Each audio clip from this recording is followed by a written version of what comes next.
Olá, meus amores, boa tarde. Tudo bem com vocês? Espero que todos estejam bem. Vamos hoje falar um pouco sobre polígonos inscritos e circunscritos e sobre os seus elementos, tá bom, meus amores? Então, a gente vai começar aqui vendo um exemplo prático que a gente pode perceber a presença de um polígono inscrito, tá? Que aqui a gente tem a moeda de 25 centavos da primeira família do real. Ela é de aço inoxidável e entrou em circulação no dia 30 de setembro de 1994. Aqui a gente tem o anverso, né, da moeda, o anverso. No centro, a moeda apresenta uma esfinge, que é algum tipo de representação plástica da imagem de um personagem real ou simbólico, né, da República, acompanhada pela inscrição Brasil, né, vocês podem observar. Na parte superior, o ano de produção, que foi 1994.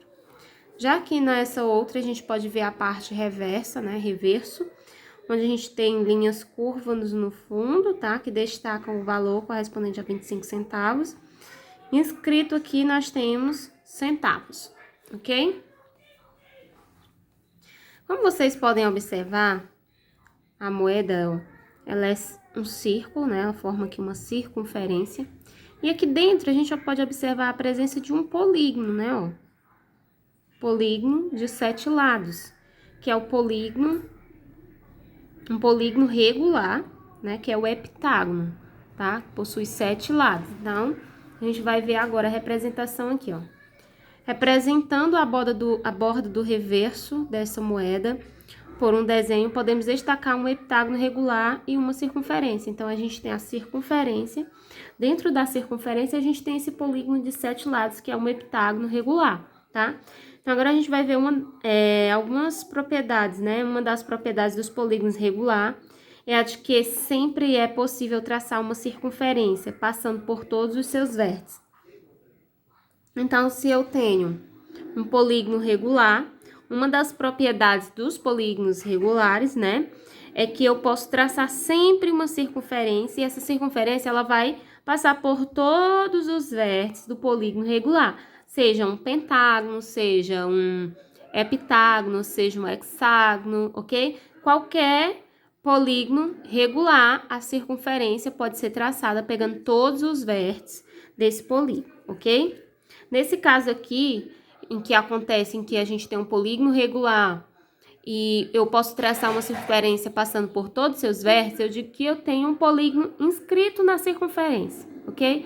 Onde a circunferência pode se passar por todos os seus vértices. Então, eu tenho um polígono inscrito na circunferência. Então, vamos ver aqui algumas características, alguns elementos, tá? Que eu posso destacar de um polígono inscrito na circunferência, tá bom? Alguns elementos. Quais são esses elementos? O centro do polígono, o raio da circunferência, o ângulo central e o ângulo interno, tá bom? Então, vamos começar pelo centro do polígono, tá? O centro do polígono, ele coincide com o centro da circunferência. Então, o centro do polígono vai ser sempre o centro da circunferência. Ó, aqui a gente tem o centro da circunferência, que também vai coincidir com o centro do polígono, que também é o centro do polígono. E a gente vai indicar aqui pela letra O, poderia ser outra letra, tá? Mas aqui está sendo indicada pela letra O.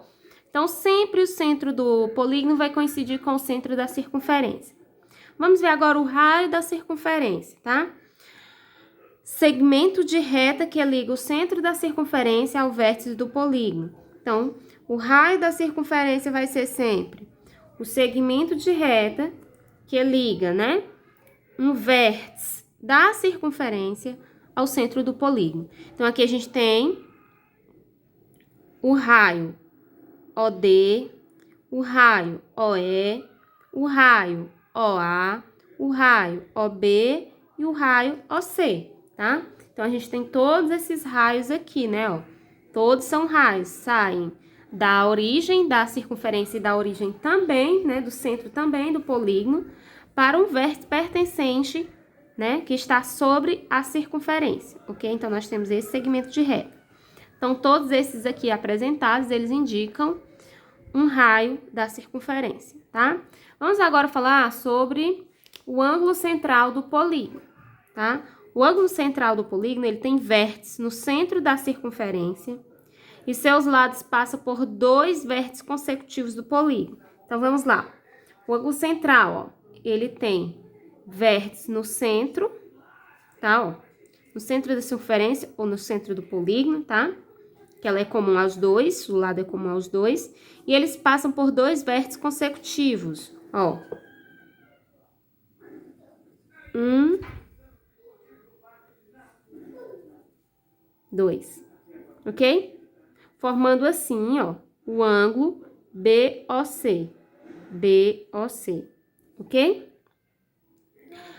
Ângulo interno. O ângulo interno ele é determinado por dois lados consecutivos do polígono. Nesse caso é indicado por E. Ó, o ângulo interno ele é determinado por dois lados consecutivos do polígono, tá? Ó, do polígono, ó.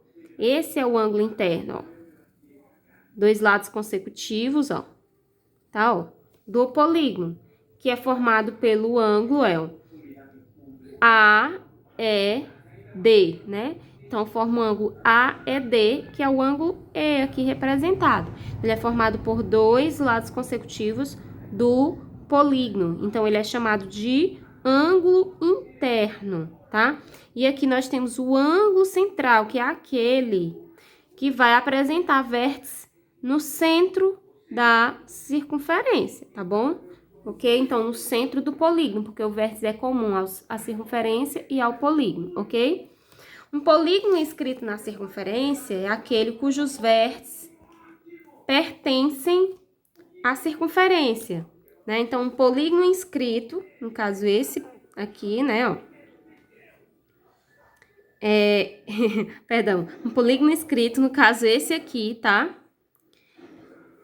Ele possui todos os vértices, né, pertencentes à circunferência. Então, todos os vértices dele, ó, são 5 vértices, porque são 5 lados, eles pertencem à circunferência. Poderia ser aqui que se fosse um triângulo, poderia ser um quadrilátero, né, poderia ser, no caso, um quadrilátero teria que ser quadrado, poderia ser um hexágono, poderia ser um octógono, um eneágono, enfim.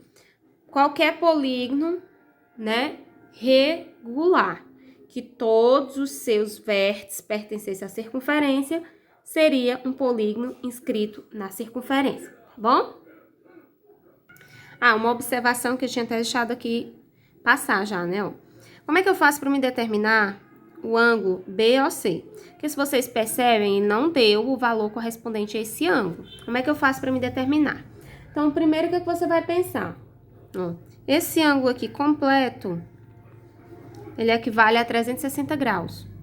E ele está dividido em 5 partes, né? Porque aqui eu tenho um polígono, na qual esse polígono, ele tem 5 lados. Então, ele é um polígono pentagonal, né? Então, aqui nós temos 5 partes. Então, 360 vai ser dividido em 5 partes iguais. Então, o ângulo 360 vai ser dividido em 5 partes iguais.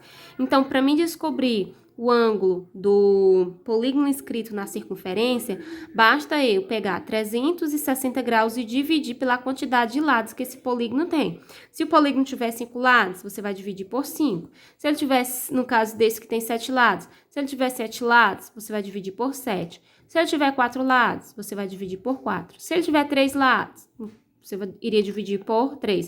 Se ele tiver 10 lados, você vai dividir por 10. Então, vai ser sempre assim, para você descobrir o ângulo, tá?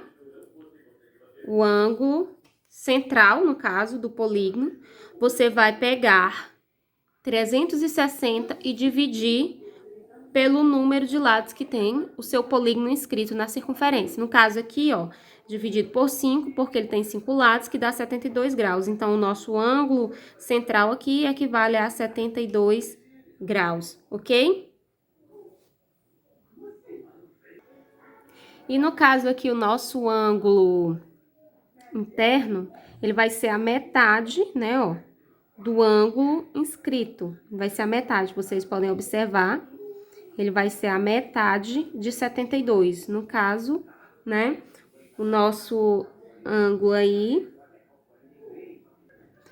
Vamos agora falar sobre outra propriedade dos polígonos regulares, que que sempre que é possível escrever uma circunferência neles.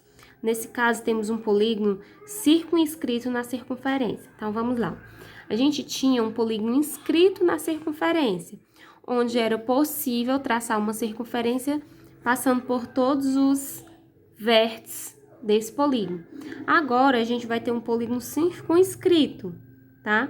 Na qual, ó, é possível escrever uma circunferência neles, ó. Então, a circunferência vai ser escrita dentro deles. Antes era, né, passando por fora, que agora por dentro, a circunferência é por dentro, tá? Então, aqui a gente tem um hexágono regular inscrito em uma circunferência. Então, aqui a gente tem um hexágono inscrito na circunferência. Note que o lado AF toca a circunferência em um único ponto, indicado por G, ó. Lado AF corta a circunferência em um único ponto indicado por G. Esse é o ponto chamado de tangência. O ponto G aqui, ó, é o ponto chamado de tangência. E cada lado do polígono tem um único ponto de tangência com a circunferência, tá? Ó, cada lado desse polígono, ele vai ter um único ponto de tangência, que é onde vai cortar aqui, né, ó. Então, tem um ponto aqui de tangência, que vai até o centro da circunferência, que é chamado de OG, e ele é perpendicular a AF, né, ó, perpendicular, ó. A gente acrescentar aqui, ó, vai formar 4 ângulos de 90 graus, então ele é perpendicular. Ou seja, o raio da circunferência que contém o ponto da tangência forma um ângulo reto ao lado do polígono correspondente, ou seja, ó, aqui vai formar ângulo reto e ângulo reto, ok? 4 ângulos retos, tá? O polígono circunscrito na circunferência é aquele cujos lados tangem a circunferência. Então, observem que aqui, para cada segmento, eu vou ter um ponto de tangência. Cada segmento de reta vai ter um ponto de tangência. AF é o ponto G, AB vai ter um ponto de tangência, BC, CD, DE e EF vai ter um ponto de tangência, tá? Então, o polígono circunscrito na circunferência é aquele cujos lados tangenciam a circunferência, ok? Então, essas são as características do polígono circunscrito na circunferência, que cada lado ele vai ter uma tangência, ou seja, ele vai ter um ponto de tangência, que esse ponto de tangência, ele vai ser perpendicular a esse lado. No caso aqui, o lado AF, né, o ponto de tangência é perpendicular a ele, formando 4 ângulos de 90 graus. Ok, meus amores? Então, qualquer dúvida, vocês podem chamar no privado. Bye, bye!